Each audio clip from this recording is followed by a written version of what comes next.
What's good, ladies and gentlemen? Welcome to SK Wealth Academy podcast number 84.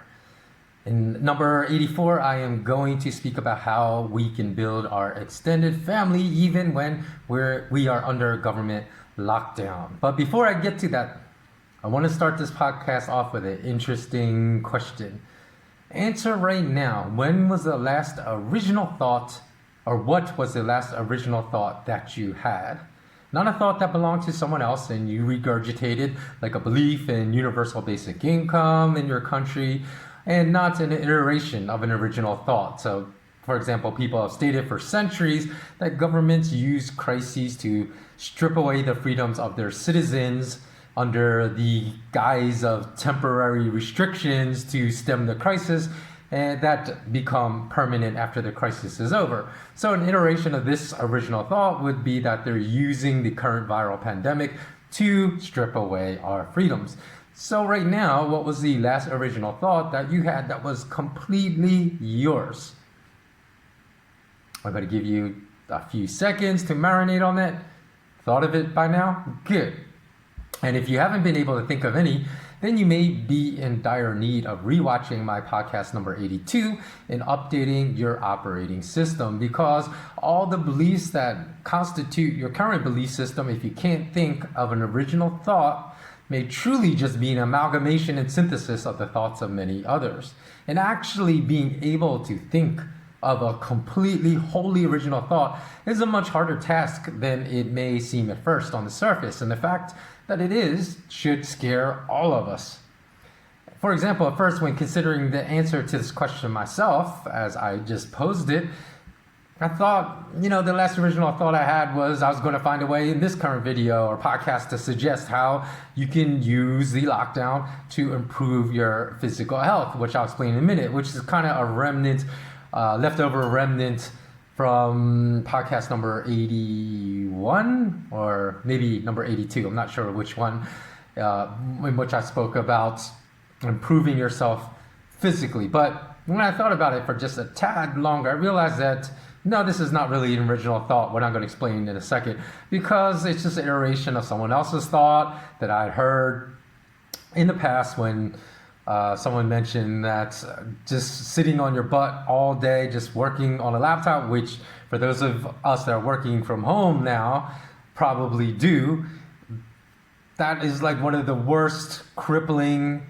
behaviors you could do, is just sit on your butt for 8 hours straight as far as your physical health is concerned. So I was going to suggest now that for anyone working at home, you have the liberty of standing up every 30 minutes and doing some type of exercise, and that this will truly benefit our health. And what's really interesting is that as I was thinking about that, I was like, okay, that is not an original thought. It's just regurgitating and tweaking, so it's maybe more like an iteration of someone else's thought. So then I had to think a little bit more, and then I thought I have two ideas for screenplays, which if I have ever had the time to write them in the future, I know these stories have not yet been told. And although I once had an assistant director, an AD in Hollywood, tell me there are no original stories left to be told, and that every story up on the silver screen is just an iteration of another story that's already been told. I don't really think that's true. As far as structure of acts, like acts 1, 2, 3, of course that's true. And as far as major underlying themes, of course, thematically you can find the same themes told in a different way through multiple films. And I believe that's true as well. But I think to state in a blanket fashion that no one can create a completely unique and original story that's never been heard before is really just a jaded view with which I don't agree. Especially since I know the two stories I have banging around in my head, if I ever have the time to write them down on paper, I'm positive they're completely unique and have never been told before. So in any event, before I continue with the dominant theme of this podcast, which is how we can guard against loneliness and isolation when governments worldwide are locking us down under house arrest, I want to discover this leftover remnant of a thought I had from a previous podcast. So as I had mentioned before, sedentary lifestyle has about a negative amount of impact upon our overall health as does a junk food diet. So I was watching an interview, because I don't want to claim this thought as my own, because it is not. I was watching an interview with a gentleman named Johan Hari, and he stated that a junk food diet leads to poor physical health. So he made the analogy that junk values lead to poor mental health, and I thought that was a really great analogy. And humanity has devolved in just a little over 120 years, say from the late 19th century to modern day 2020 today, in many Western nations, from one in which most members of society were on our feet 90% of the waking hours, to now sitting on our butts maybe 90% of our waking hours. And that devolution and the fact that our bodies are meant to be mobile and moving, and a lot of us now just spend 8 hours in an office sitting on our butts in front of a computer all day working, is not a good development. And of course, there's always going to be some kind of question as far as how that 90% on our feet versus 90% on our butts statistic was derived. So there's probably, a good margin of error. Maybe it was 80%, maybe it was 75% spent on our feet, and maybe it's not 90% for some people, maybe 70% or 80%. That's just a generality. But in any event, it's not healthy to have a sedentary lifestyle, which is the main point. So take this opportunity working home to get up every 30 minutes. And if you need to, set a timer on your smartphone, or dumb phone as I call it, just that rings every 30 minutes to remind you. And you can do some kind of physical activity, like just a set of 20 burpees, a set of 20 push-ups, 20 jumping jacks. And if you think about that through the course of an 8-hour workday, that's 300 repetitions you're going to get in. 300 burpees, 300 push-ups, or 300 jumping jacks, or some combination of those said 3 exercises. So I remember one time I was still working corporate, once I would do this, I would do push-ups in a corporate environment, because I kind of had at that time I didn't have my own office, but I kind of had a cubicle, with someone would have to look over the walls. And then one time, someone that held a senior position to me saw me doing them and told me to stop because it was unprofessional. Now I thought it was like, how narrow-minded and short-sighted. Why would he care? Because there are no clients in the office, no one else is going to see. And in fact, just doing the short act, which literally would take 30 to 40 seconds, right? My clarity would be better, my mental state would be better, I worked more efficiently and got more done, and it improved my productivity. But he wanted me to stop doing something that improved my productivity, which I found to be completely illogical.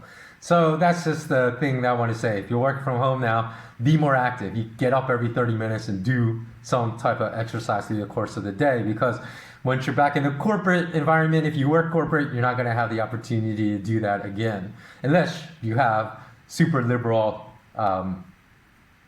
people in positions above you that don't care, which is what I feel it should be that way.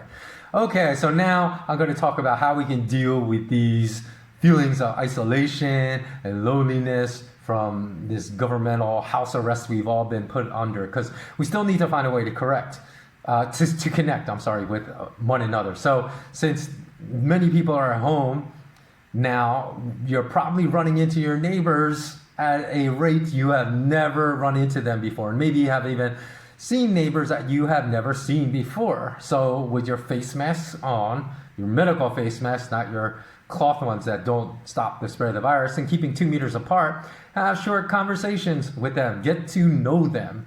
Because people in New York used to tell me that they could live 5 years in a high-rise apartment building and never know their neighbors to the left and never know their neighbors to the right of them in their building, which is insanity. So take this time now that you're probably seeing people you've never seen before, either in your apartment building or your local communities, and build an extended family. Of course, not everyone you're going to vibe with and you're going to get along with, but you're certain to meet some people you are going to connect with. And it's very important to build an extended family, so in the event of the next crisis, you will have many more people to rely on to assist you and help you should you need it.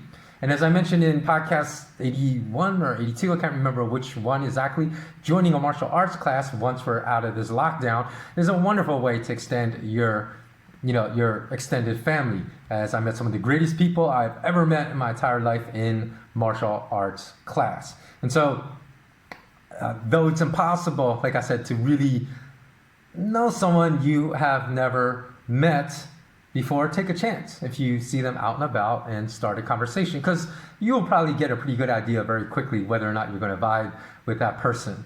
And also, for those that you have talked to in the past online, send more frequent messages to those in your online family whom you've never met that you believe are really good people. Because in the past, some people have taken the time to write me really personal, nice messages. And generally speaking, though, on rare occasions, people will do that, pretending to be sincere because they want something from you, because there are always that small element of very Machiavellian people out there.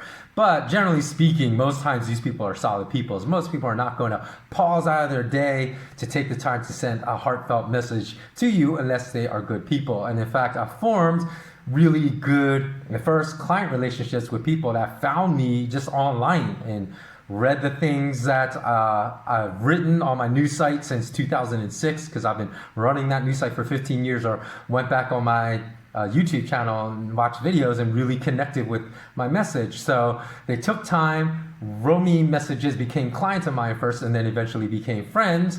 And some have become really close friends that I've actually now met in person multiple times, hung out with, and we welcome each other into our homes should we ever find each other in the same country. So though you may get burned by doing this, have a little bit more faith in humanity that something good will come out of such efforts. And if you're lucky, you may add a lifelong friend to your extended family.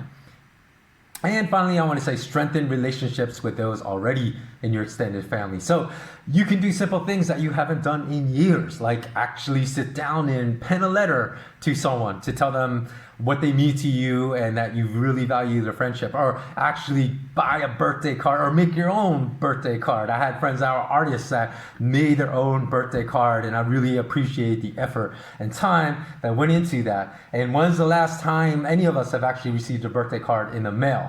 Because now with the explosion of social media, everyone just sends the same cookie cutter message, the same cookie cutter graphic, and the same cookie cutter text wishing us happy birthday that we received from 50 other people, and it's really cold and impersonal. So in times like this, people will really appreciate a personalized message from you. And if it's not their birthday, like I said, you can just send a letter or just a card, to them, and write them long personal notes. So while this act will not extend the number of people in your extended family, it will strengthen your relationships with all those already part of your extended family. And finally, before I go, I want to tell you what my next podcast is about, because I was thinking about this for a while. And it's going to be a discussion about what the real reasons, in my opinion, of course, because it's just speculation, the real reasons why governments have acted so aggressively in controlling us, using the viral pandemic as a reason to put us all under house arrest all over the world, and then just go crazy, shutting down businesses left and right, putting people out of work, putting people on the verge of homelessness, because a lot of the people, the millions of people, in fact, actually the billions of people worldwide probably that will eventually be out of work if this is not lifted soon, are the people that can least afford it, because they're living paycheck to paycheck and either now have to make a decision. Am I going to use my savings to keep the roof over my head? Am I not going to pay rent and see if my landlord will go along with it? Am I going to pay the rent and now not have food for my family? Should I feed my family? Try to squat where I stay? I mean, it's just insanity. So I thought about all this a lot, because the government officials that are doing this to us know exactly what they're doing. And I have my suspicions about why they're doing this, and it does not have to do with protecting us. So none of the reasons I've come up with in which the behavior is not consistent with the level of the threat is good for the future of humanity. Now remember that I was one of the first people to say that this threat needed to be taken with gravity, with seriousness, because there were going to be outbreaks that were going to happen to afflict other countries. And when other countries like the United States, I warned the United States, you better take this seriously. But again, I was not advocating for the type of lockdown that has been happening now, because I don't think, even though they were slow to respond, were irresponsible, did not act as leaders, but acted like irresponsible, negligent politicians, I still don't believe that this lockdown they put us under is really necessary to deal with stemming the spread of this virus. And I think that the economic effects of doing this, as well as the psychological effects of doing this, which I'm going to talk about in my next podcast, is going to far outweigh any good that they are doing. So, again, I always appeal to my small but growing, I'm grateful for a growing SK Wealth Academy community to become much more vocal about sharing the collective wisdom that I know a lot of you have had, because I've exchanged some messages with quite a number of you, and even if it's just short messages in the comment sections of my video. And I would like a lot more of you to be more vocal in the comment sections of my videos, because much of what I have to say in my next video will likely frighten a lot of you regarding the real reasons I have come to conclude and why governments are acting in such a tyrannical manner to this pandemic. And there's something else at play here, and I'm convinced of it. And the black-hearted people that run our governments and banking system will win if good-hearted people remain silent. So my speaking out has led to the loss of my previous business. That's why I'm launching this new online SK Wealth Academy soon. But I would do it again. I would do it 100 times out of 100 times, because it's necessary for us to stand up and fight back. Otherwise, we're going to if we acquiesce and remain silent, humanity is running down the wrong path. I can tell you right now, it's going down the wrong road. And that's not because the good people don't outnumber the bad. The good people way outnumber the bad people in this world. So, the a few thousands of terrible human beings that are our politicians and our bankers, they're exerting this over billions of us. And I believe the majority of the billions of us are good. So we're allowing this imbalance of good people versus bad people. We're allowing the bad to win. And it's primarily by staying silent. So I'm not asking anyone to risk losing their business like I did for my previous business, to make comments online and agree with what I have to say that might get you, on some kind of blacklist or a shadow ban from YouTube, as my previous channel was. And furthermore, agreeing or disagreeing with what I have to say in my videos doesn't really help our community move forward. So all I'm asking is to add knowledge through thought-provoking answers to the questions I pose at the end of each video, and this action requires no risk. So my question to end this video is this: do you have any other suggestions for how we can build our extended family within our local communities, even though we are told to stay home and self-isolate? So please leave your comments below so we can build a resource for everyone on every single one of my subsequent podcasts, starting with this one, or even 2 podcasts below. Actually, I asked for this type of response. And thereby, moving forward, everyone that watches any of my podcasts can have a great source of comments from which to draw upon. And that's it. So always remain tested curious. Thanks so much for watching. And until next time, stay safe, be grateful, and that's all.